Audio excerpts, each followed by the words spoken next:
A diabetes é um conjunto de doenças que tem em comum o aumento da glicemia no sangue e suas consequências disso. Quem explica sobre esse assunto é o Dr. Wellington Santana, da Sociedade Brasileira de Endocrinologia e Metabologia. Nós definimos essas complicações como complicações vasculares. Existem as microvasculares, que são típicas do diabetes, como, por exemplo, a retinopatia diabética, que é a doença dos olhos, a nefropatia diabética, que é a doença dos rins, e a neuropatia diabética, que é a doença dos nervos. Mas existem também as chamadas complicações macrovasculares, em que a gente fala aqui principalmente do infarto agudo do miocárdio e do AVC. Existem várias formas de diabetes, a maioria delas muito raras, mas hoje são consideradas duas que são mais comuns. É o que esclarece Santana. Diabetes do tipo 1 corresponde a aproximadamente 10% dos casos de diabetes. Ele acomete geralmente as crianças e adolescentes. E o que chama a atenção nessa forma de diabetes é que, primeiro, ele aparece de uma forma muito súbita, com muitos sintomas, e ela precisa ter esse diagnóstico reconhecido rapidamente, porque ela pode evoluir para a chamada cetoacidose diabética. O diabetes do tipo 2, por outro lado, corresponde à imensa maioria dos casos de diabetes, aproximadamente 90%. É uma doença que surge, em especial, após os 45 anos, e que está fortemente relacionado com a obesidade. Então, além do acompanhamento com o clínico ou com o endócrino, é fundamental que a gente tenha também outros players aí, outros participantes da equipe de saúde que vão poder nos auxiliar. Os principais sinais de alerta da doença são emagrecimento rápido, aumento da frequência urinária, aumento da sede e o aumento da fome. A forma mais comum pode ser assintomática, mas é comum o paciente ter obesidade e evoluir para uma perda de peso inexplicável, com o aumento da fome e o aumento de infecções fúngicas como a candidíase, redução ou comprometimento da visão e comprometimento da sensibilidade dos pés e cãibras. Na verdade, o pré-diabetes ele é uma das etapas nessa evolução do comprometimento do metabolismo da glicose. Então, uma situação intermediária de alteração do metabolismo da glicose. A gente caracteriza isso como valores de glicemia em jejum entre 100 a 125, valores de hemoglobina glicada, um exame que dá a média do açúcar no sangue nos últimos 2 a 3 meses, de 5,7 a 6,4, e valores no teste oral de tolerância à glicose, que é um outro exame que o médico pode solicitar para dar o diagnóstico de diabetes ou de pré-diabetes, entre 140 e 199.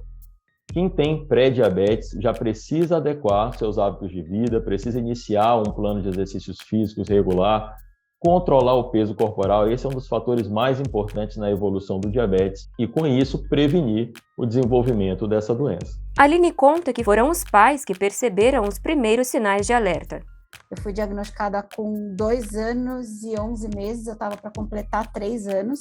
No meu caso, eu tive a sorte de ter um pai farmacêutico que já desconfiou dos sintomas logo no começo, então eu tive aqueles sintomas clássicos, né? Perda de peso, eu pedia para fazer muito xixi, bebia muita água. Não foi um desafio, foram vários desafios. Então, para a família foi um baque.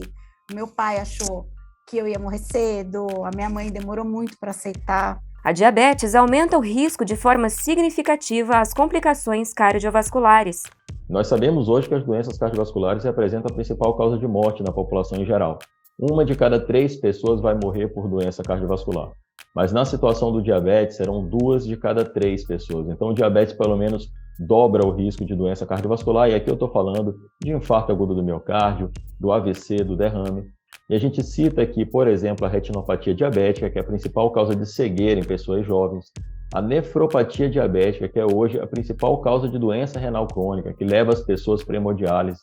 Em relação à questão das amputações, do pé diabético, o diabetes ele representa a segunda maior causa de amputação não traumática. Dando foco na saúde ocular, o Dr. Daniel Lavinsky, da Sociedade Brasileira de Retina e Vítreo, comenta sobre por que hoje a diabetes é a maior causa de cegueira evitável no mundo. As taxas glicêmicas altas, de uma maneira crônica por muitos anos, elas vão danificar, causar um dano nos pequenos vasos da retina. E no momento que existe um dano nos vasos capilares da retina, a retina começa a extravasar líquido, começa a extravasar hemácias, que é o sangue, causando microhemorragias, o líquido causa o edema, e esses vasos danificados fazem com que o oxigênio não consiga chegar na retina de maneira adequada, e a retina sofre, produzindo, entre outras, uma molécula chamada VEGF. Esse VEGF, ele busca aumentar a permeabilidade, ele busca chamar vasos para tentar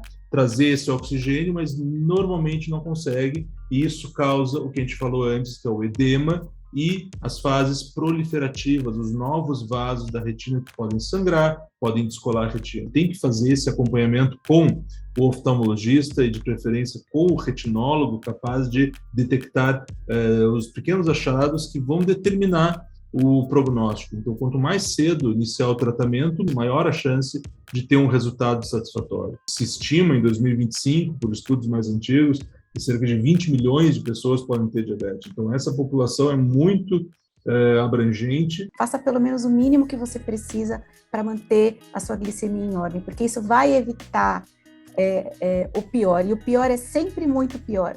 Perder qualidade de saúde, perder visão, perder função renal, perder a sensibilidade das pontas dos dedos. Depois que você perde isso, você não recupera mais o que era antes. Uma vez eu ouvi de um médico muito querido, oftalmologista, que com certeza vai ver essa entrevista, Dr. Rafael, do Mutirão de Diabetes. Ele falou uma coisa que ficou no meu coração. Você tem o diabetes, mas o diabetes não te tem. Se você fizer a sua parte, a chance de dar ruim, de dar alguma coisa errada, é muito menor. Tem tanta coisa disruptiva chegando. Mesmo que você esteja aí num momento ruim da sua vida, só vai te trazer ganho. Não tem como ser ruim. É impossível ser ruim.